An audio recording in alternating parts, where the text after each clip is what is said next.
जय गुरु जी, शुक्राना गुरु जी। ओम नमः शिवाय, शिव जी सदा सहाय। ओम नमः शिवाय, गुरु जी सदा सहाय। 40वां अध्याय। भगवान शिव की बारात का हिमालयपुरी की ओर प्रस्थान। ब्रह्मा जी बोले, हे मुनि श्रेष्ठ नारद, भगवान शिव ने कुछ गणों को वहीं रुकने का आदेश देते हुए नंदेश्वर सहित सभी गणों को हिमालयपुरी चलने की आज्ञा दी। उसी समय गणों के स्वामी शंख करण करोड़ों गण साथ लेकर चल दिए। फिर भगवान शिव की आज्ञा पाकर गणेश्वर, शंखकरण, केकराक्ष, विकृत, विशाख, पारिजात, विकृतानन, दुंदुभ, कपाल, संदारक, कुंडक, विष्टंभ, पिप्पल, सनादक, आवेशन, कुंडक, प्रवर्तक, चंद्रतापन, काल, कालक, महाकाल, अग्निक, अग्निमुख, आदित्य मूर्धा, धनाभय, सनाह, कुमुद, अमोघ, कोकिल, सुमंत्र, काकपादोदर, संतानक, मधुपिंग, कोकिल, पूर्णभद्र, नील, चतुर्वक्त्र, कर्ण, अहिरोमक, यज्वाक्ष, शतमन्यु, मेघमन्यु, काष्ठागूढ़, विरूपाक्ष, सुकेश, वृषभ, सनातन, तालकेतु, षणमुख, चैत्र, स्वयं प्रभु, लकुलीश, लोकांतक, दीप्तात्मा, दैन्यांतक, भृंगिरिटी, देवदेव प्रिया, अश्नि, भानुक, प्रमथ तथा वीरभद्र अपने असंख्य गणों को साथ लेकर चल पड़े। नंदीश्वर एवं गणराज भी अपने अपने गणों को ले क्षेत्रपाल और भैरव के साथ उत्साहपूर्वक चल दिए। उन सभी गणों के सिर पर जटा, मस्तक पर चंद्रमा और गले में नील चिन्ह था। शिव जी ने रुद्राक्ष के आभूषण धारण किए हुए थे। शरीर पर भस्म शोभायमान थी। सभी गणों ने हार, कुंडल, केयूर और मुकुट पहने हुए थे।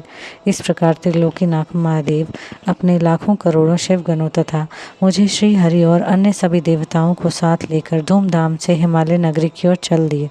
शिव जी के आभूषणों के रूप में अनेक सर्प उनकी शोभा बढ़ा रहे थे और वे अपने नंदी बैल पर सवार होकर पार्वती जी को ब्याहने के लिए चल दिए।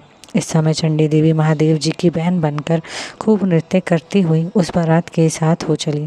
चंडी देवी ने सांपों को आभूषणों की तरह पहना हुआ था और वे प्रेत पर बैठी हुई थी तथा उनके मस्तक पर सोने से भरा कलश था जो कि दिव्य प्रभापुंज सा प्रकाशित हो रहा था। उनकी यह मुद्रा देखकर शत्रु डर से मारे कांप रहे थे। करोड़ों भूत प्रेत उस बारात की शोभा बढ़ा रहे थे। चारों दिशाओं में डमरुओं, भेड़ियों और शंखों के स्वर गूंज रहे थे। उनकी ध्वनि मंगलकारी थी जो विघ्नों को दूर करने वाली थी। श्री हरि विष्णु सभी देवताओं और शिव गणों के बीच में अपने वाहन गरुड़ पर बैठकर चल रहे थे। उनके सिर के ऊपर सोने का छत्र था। चमर ढुलाए जा रहे थे। मैं भी वेदों, शास्त्रों, पुराणों, आगमों, सनकादि महासिद्धों, प्रजापतियों, पुत्रों तथा अन्य परिजनों के साथ शोभायमान होकर चल रहा था। स्वर्ग के राजा इंद्र भी ऐरावत हाथी पर आभूषणों से सज धज कर बारात की शोभा में चार चांद लगा रहे थे। भक्तवत्सल भगवान शिव की बारात में अनेक ऋषि मुनि और साधु संत भी अपने दिव्य तेज से प्रकाशित होकर चल रहे थे।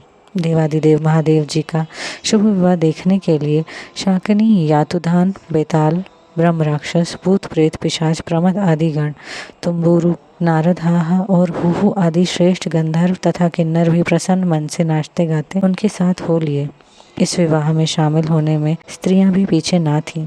सभी जगत माताएं, देव कन्याएं, गायत्री, सावित्री, लक्ष्मी और सभी देवांगनाएं और देव पत्नियां तथा देव माताएं भी खुशी खुशी शंकर जी के विवाह में सम्मिलित होने के लिए बारात के साथ हो ली। वेद, शास्त्र, सिद्ध और महर्षि जिसे धर्म का स्वरूप मानते हैं, जो स्फटिक के समान श्वेत व उज्ज्वल है, वह सुंदर बैल नंदी भगवान शिव का वाहन है। शिव जी नंदी पर आरूढ़ होकर उसकी शोभा बढ़ाते हैं। भगवान शिव की यह छवि बड़ी मनोहारी थी। वे सज धज कर समस्त देवताओं, ऋषि मुनियों, शिव गणों, भूत प्रेतों, महताओं से सानिध्य में अपनी विशाल बारात के साथ अपनी प्राण वल्लभा देवी पार्वती का पाणी ग्रहण करने के लिए सानंद होकर अपने ससुर गिरिराज हिमालय की नगरी की ओर पग बढ़ा रहे थे। वे सब मदमस्त होकर नाचते गाते हुए हिमालय के भवन की तरफ बढ़े जा रहे थे। हिमालय की तरफ बढ़ते समय उनके ऊपर आकाश से पुष्पों की वर्षा हो रही थी। बारात का वह दृश्य बहुत ही मनोहारी लग रहा था। चारों दिशाओं में शहनाइयां बज रही थीं और मंगलगान गूंज रहे थे। उस बारात का अनुपम दृश्य सभी पापों का नाश करने वाला तथा सच्ची आत्मिक शांति प्रदान करने वाला था। जय गुरु जी।